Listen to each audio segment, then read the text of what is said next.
Let me paint a clearer picture of Sarah. She wasn't just bubbly, she was sunshine personified. She volunteered at a local soup kitchen, spent weekends reading to kids at the library, and always had a kind word for everyone, even the grumpy old janitor at our dorm. She had this way of seeing the best in people, even when they didn't see it in themselves. I, on the other hand, was a walking cliché.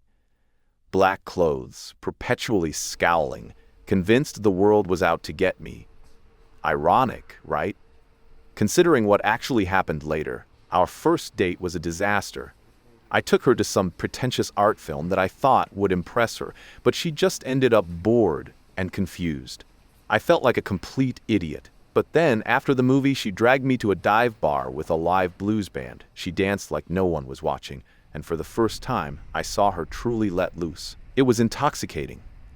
That night, under the neon glow of the bar sign, I realized there was so much more to her than just sunshine.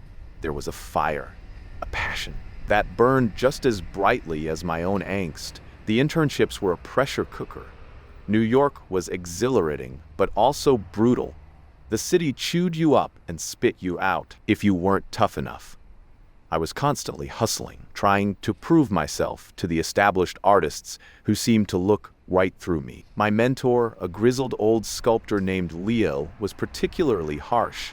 He'd tear apart my work with a single withering glance, but then he'd offer a nugget of wisdom. That would send me back to the studio, fueled by equal parts frustration and inspiration. Sarah's research program was at a university hospital in North Carolina, studying childhood leukemia. She was working insane hours, assisting with clinical trials, and shadowing doctors who were fighting to save lives. The emotional toll was immense. She told me about holding the hands of dying children, about seeing the hope drain from parents' eyes. It was a world away from my own artistic struggles. Our phone calls became shorter, more sporadic. Time zones were a pain, and we were both exhausted. She'd often fall asleep mid-sentence, leaving me talking to dead air. I tried to be understanding, but I was also selfish.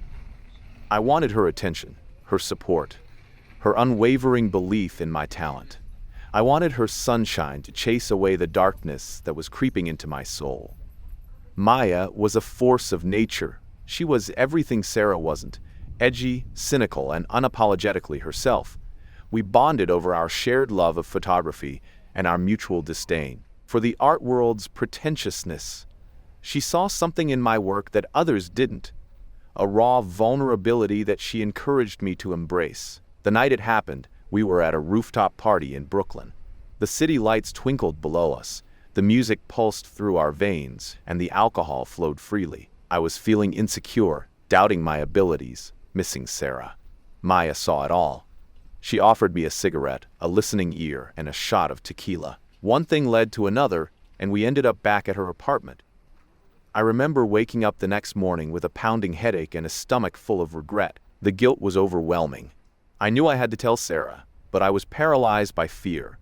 I imagined her heartbreak, her disappointment, the look in her eyes. When she realized what I had done, Sarah's breakup call was a mercy killing. She said she couldn't handle the distance, the pressure, the feeling, that we were drifting apart. She said she needed to focus on her future and that we weren't compatible anymore. It was a clean break, a quick and painless amputation. I didn't argue. I didn't beg her to stay. I just let her go. I told myself it was for the best, that we were too young to be tied down, that we deserved to explore our own paths. But the truth was, I was a coward. I was afraid of facing the consequences of my actions. I threw myself into my art, using my pain as fuel. For my creativity, I created a series of dark, brooding portraits that were surprisingly well received. People praised my talent, my vision, my ability to capture the human condition. But inside, I was empty. I was a fraud, creating art from a place of guilt and shame. Years turned into decades. I moved to Los Angeles, achieved some moderate success as an artist, and even had a few gallery shows. I dated other women, but none of them could ever replace Sarah. I was haunted by the ghost of what could have been. I'd often find myself thinking about her, wondering what she was doing, if she was happy. I'd occasionally Google her name, but I never found anything. It was as if she had disappeared from the face of the earth. Seeing her on Facebook was like a punch to the gut. It was a jolt of electricity that brought all the old feelings rushing back.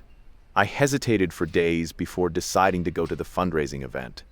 I told myself it was for closure, that I just wanted to apologize and move on, but deep down, I knew I was hoping for something more. Walking up to her that night was the hardest thing I'd ever done. She looked older, more mature, but she still had that same radiant smile that could melt my heart. When she recognized me, her eyes filled with a mixture of emotions, surprise, confusion, and a hint of something else, something I couldn't quite decipher. We talked for hours, catching up on lost time. She told me about her work at the children's hospital, about the challenges and rewards of being a pediatrician. She introduced me to her husband, a kind and intelligent man who seemed to adore her.